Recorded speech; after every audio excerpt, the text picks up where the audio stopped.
Assalamualaikum warahmatullahi wabarakatuh. Waalaikumsalam warahmatullahi wabarakatuh. Baiklah, di sini saya akan mempresentasikan tentang etnomatematika dalam kue jala. Yang pertama itu ada sejarah kue jala, di mana nama jala dalam bahasa Melayu berarti jaring atau jala ikan. Nama itu diberikan karena bentuk kuenya yang menyerupai jaring atau jala nelayan yang tercipta dari cara adonan dituangkan saat memasak. Nah, kue jala sering kali disajikan pada acara-acara istimewa dan perayaan seperti Hari Raya Idul Fitri, pernikahan, kenduri, dan jamuan makan lainnya dalam masyarakat Melayu.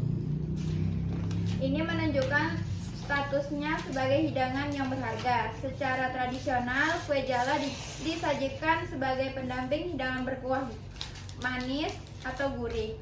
Paling umum adalah kari ayam atau daging atau kari daging sapi atau kambing. Namun ada juga varian manis di berbagai daerah, di mana kue ini dinikmati dengan kue manis seperti kue cinca durian.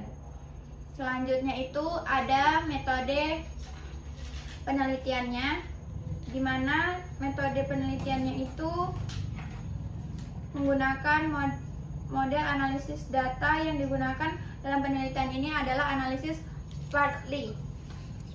Yang pertama itu ada hasil analisis domain, di mana teknik ini digunakan untuk menganalisis gambaran objek penelitian secara umum. Sering diterapkan dalam penelitian yang bermaksud eksplorasi.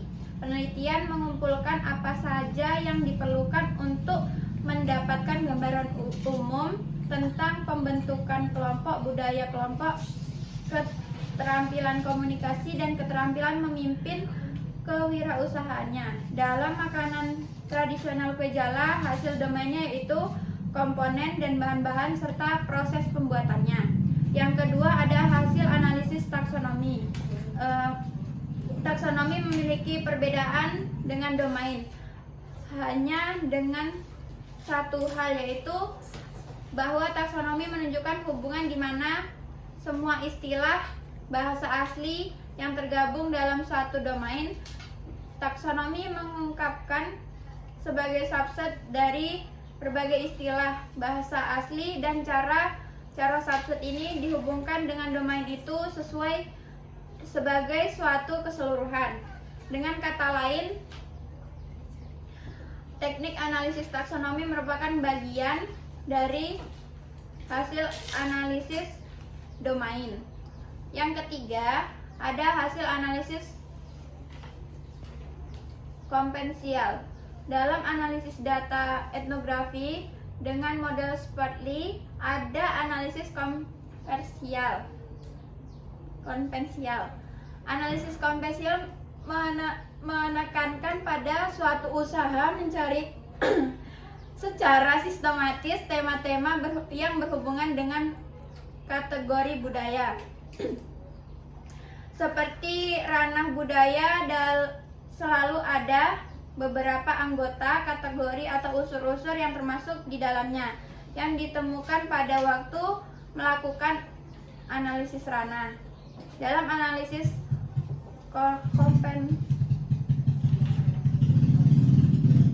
konvensial, seluruh proses secara mencari konteks, menggolongkan, mengkelompokkan, dan memasukkan ke dalam gambar sesuai dengan pengujian kebenarannya melalui observasi partisipan dan wawancara.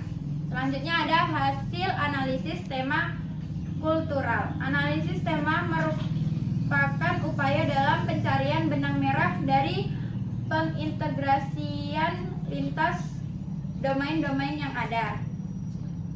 Dengan menemukan benang merah dari analisis domain, analisis taksonomi, analisis kompensial, maka dapat tersusun sebuah konstruksi bangunan sesuai sosial yang sebelumnya masih gelap. Kemudian, setelah dilakukan penelitian sesuai dengan masukan dari beberapa analisis tersebut, maka penelitian menjadi terang. Dalam penelitian ini, penelitian mengambil tema ketepatan adalah kunci kualitas dan estetika. Tema ini menghubungkan antara takaran bahan dalam matematika itu pengukuran kualitas atau rasio, konsisten adonan dalam matematikanya itu ada proporsi atau kekentalannya itu, dan teknik mencetak adonan. Itu ada pola geometris, kondisi spesial, dan hasil akhir kue jala, yaitu penampilan visualnya.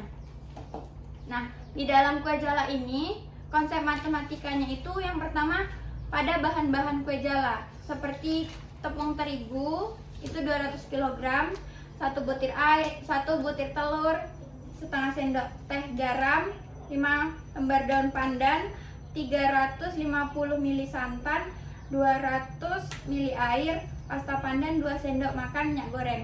Nah, pada bahan-bahan pembuatan kue jala tersebut terdapat konsep pengukuran di mana kita diminta untuk menakar bahan-bahan seperti tepung, santan, air, telur, garam, memerlukan pengukuran satuan ukuran yaitu garam, mililiter, sendok makan atau cangkir, dan angka.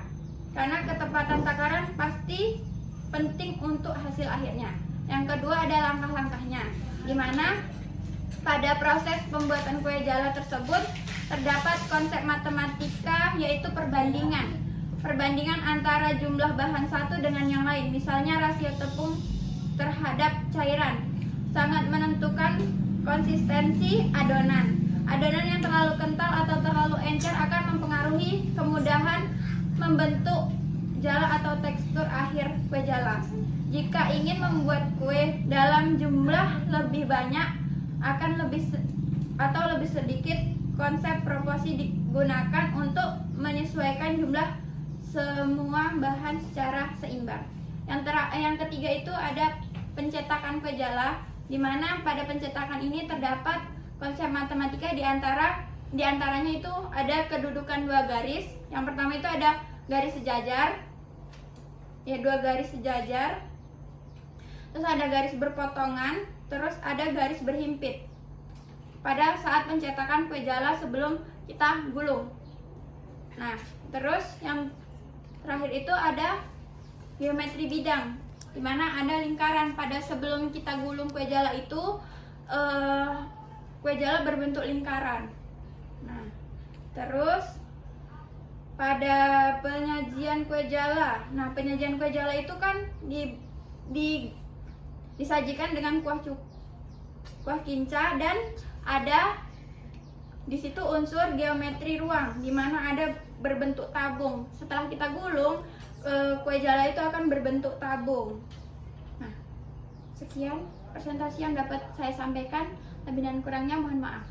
Wassalamualaikum warahmatullahi wabarakatuh. Waalaikumsalam. Aku nggak ngerti apa yang disampaikan loh.